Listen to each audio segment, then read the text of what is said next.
Grant, did you ever get to a point where you wanted to give up? Should we tell him the cemetery story? I don't know if we've told people the cemetery story. Yeah, I would love to. Okay, so I live near Piedmont in Oakland, and there's a beautiful cemetery down the street from me. And a couple of years ago, a year ago, before the season last year, we took a walk in the cemetery, and I felt like my career was on life support. And you were writing a book, and you felt like it wasn't going to get published. You were writing gloves off, and we were both we felt like we were dead. Our careers were dead. I was like, Dad, I don't know how to make money. I'm 31 years old. I don't know how long I can keep doing this. I may have to give up.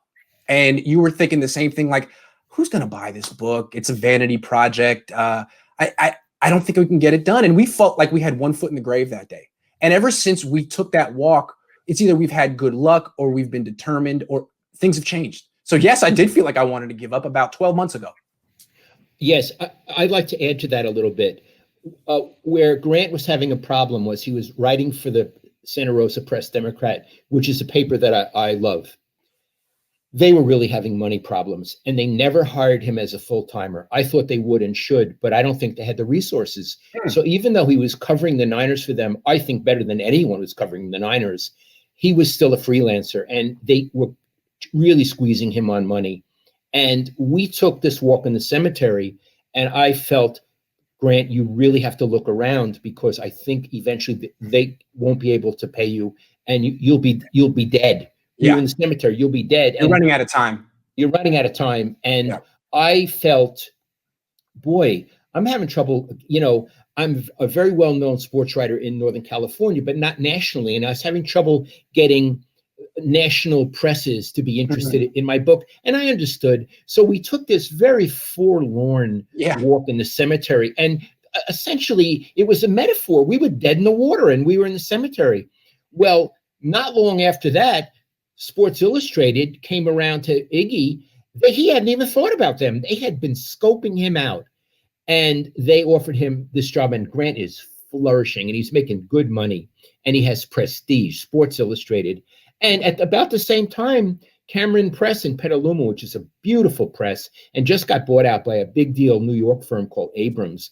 They told me they loved my book, and they published it. So we went, Grant and I, from being dead in the cemetery to being reborn. And that's our story.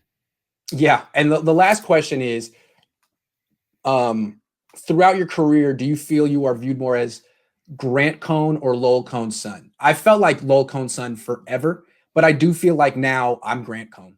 The last few years, I've established my own identity. Maybe it's because you retired, but there was a funny story about 6-7 years ago.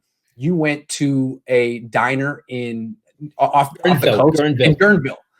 Tell them real quick, and then we'll move on. We'll get back to football. So, we were, my wife and I were heading up to Sea Ranch. We used to go when you could go places, and we'd always stop at this little diner for years in Guerneville, because it was about halfway up, and we'd have lunch, and then we'd continue on.